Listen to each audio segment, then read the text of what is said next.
观众朋友，今天的天气大致上来讲，还算稳定。不过，随着这一个台风逐渐接近到琉球海面，再往北部海面这边接近，明天开始北台湾的雨一阵一阵的，特别是礼拜四晚上到礼拜五，北部这一带可能还是会有局部性大雨产生的哦。现在看看目前户外空气品质的状况，那现在在台中的丰原、大里比较不好，来到了红色的，对所有的人都是不健康的哦。另外还有苗栗跟斗六这边是来到对过敏族群比较不健康的橘色，那在中部这一带的天气，这个空气品质比较不好一些。那另外呢，在降雨的状况，今天主要的云雨区从东边进来，东北部这边呢又下雨了，开始下雨的状况了。那北部像大台北啦、基隆、宜兰这附近，今天有短暂雨，但是量不多，比较多的在新北市的坪林下的49毫米哦。那至于说在天气系统，在气温方面来看的话，大部分地区温度是有比昨天这个时候再稍微高一些的哦。很多地方都是呢阳光出来照射，温度就比较偏高了。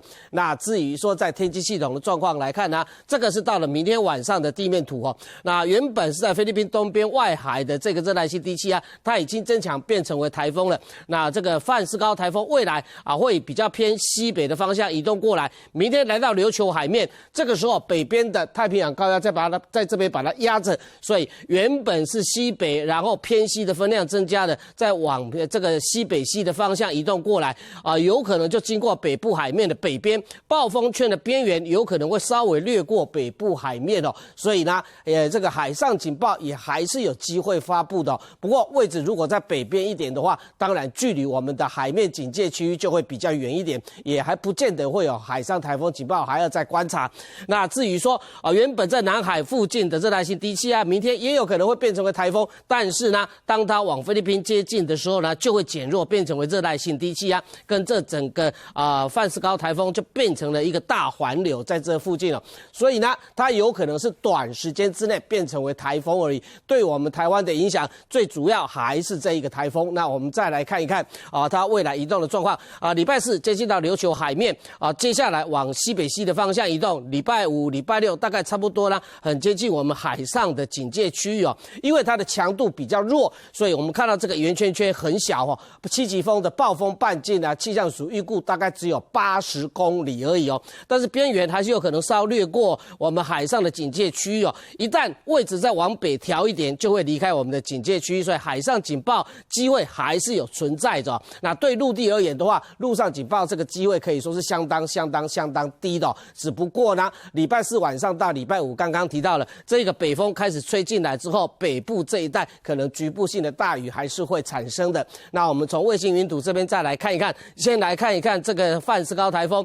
那整个环流在这边云层越来越扎实，是有稍微增强的哦。不过呢，结构比较差，高低层有分离的状况哦。未来强度纵使在增强，大概稍增强一点点而已，还算是一个比较弱的台风。现在才刚好达到轻度台风的标准，再增强的话，可能大概顶多增强1级左右。那至于热带性低气压，看起来云层也变得比较扎实了，但是它就在菲律宾陆地附近，在往东的移动过程碰到陆地，它就会减弱了。那雷达上面呢，东边进来的云雨区并不多，一小块的，但是还是造成了东北部这边有短暂雨。主要的降雨应该是清晨的时候，今天清晨比较明显，但是明天越晚，北台湾这一带下雨的状况就会越明显哦。这个是呢，降雨的整个趋势状况来看，在礼拜六、礼拜天这2天呢，台风离开了我们台湾，在这整个大低压带的范围之内，各地区还是都有下雨的状况哦。礼拜一、礼拜二也是一样，这都是在低压带的范围之内哦，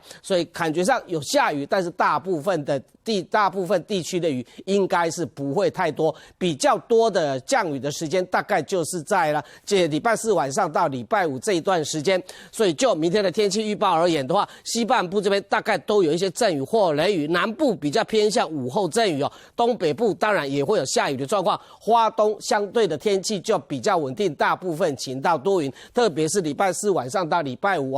差不多新竹、苗栗以北一直到基隆这一带，还是要注意局部地区可能这个雨势会比较大，有局部性的大雨产生了。那这个范斯高台风对我们台湾的影响呢，没有那么大，但是呢，大概只有在北部的朋友要注意局部地区雨势稍微比较大一些的状况。